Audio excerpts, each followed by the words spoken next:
Karong buntaga sa Spotlight, mga kapuso, atong ililahon kining batan-on nga artist gikan sa Palo, Leyte. Talagsaon kini ang gihimo, mga kapuso. Kinsa ang magdahom, mamahimo sa biay nga maanindot nga mga obra kining rust o taya. Kung diyon sa man niya ni paghimo ug ngano nga nakaideya man siya niini kana atong pakisayran sa Spotlight kay makauba nato si Connie Frances Fumar. Maupay na aga, Frances. Kumusta ka this morning? Maumpay na agad kaya sir. Okay naman din po. Medyo kabado na. Thank you for joining us, Frances. Kumusta ang situation nyo dyan sa Palo ngayong panahon ng pandemya? Medyo mahirap po ngayon dito yung sitwasyon dahil binalik po ulit kami sa GCQ dahil tumataas na naman po yung bilang ng mga positivity ng dito ng COVID-19 po. Since you're a rust artist, pag-usapan natin ito yo.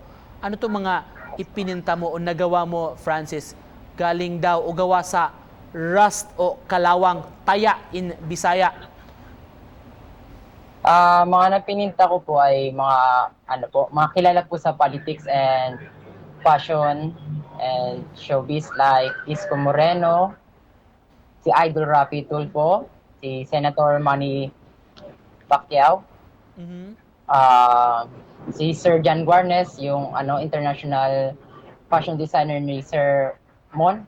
Naisipan ko po gumamit ng rust po dahil gusto ko po kasi magkaroon ng sarili kong medium, sir.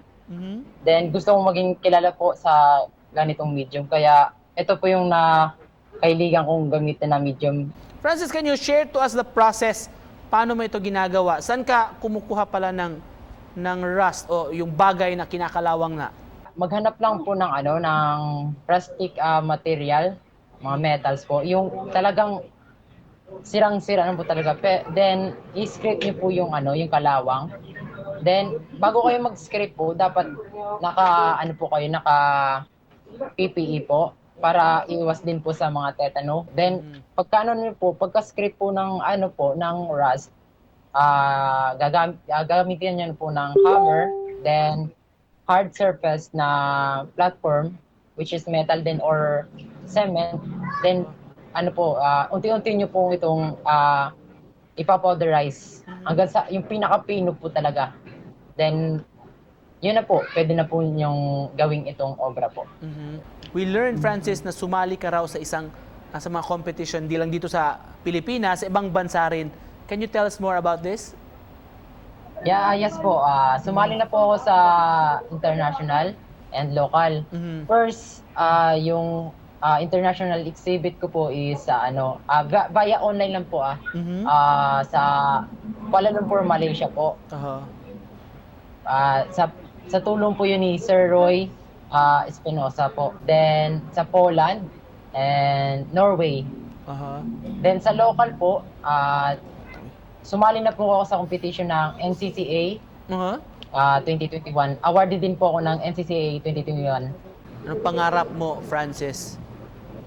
Anong gusto mong ma-achieve? So, isa lang po yung pangarap ko po, sir. Gusto ko po kasi makilala at mapabilang sa mga magagaling na artist ng Pilipinas. At hindi lang makilala dito sa Pilipinas po, pati din sa international. At madala ko yung bandera ng Pilipinas. To close this, Frances, ano gusto mong ibigay na mensahe sa ating mga viewers ngayong umaga? Di sa lahat ng oras, kailangan mo ng magandang mga kagamitan para makagawa ng isang masterpiece. All you need to do is to explore to your surroundings, be unique and creative. Thank you so much for joining us at of course, sa pag-share sa imong talento sa atong mga kabatan-unan, mga kapuso, gikan sa Palo, Leyte. Si Frances Fumar. Thank you, Frances! Thank you po.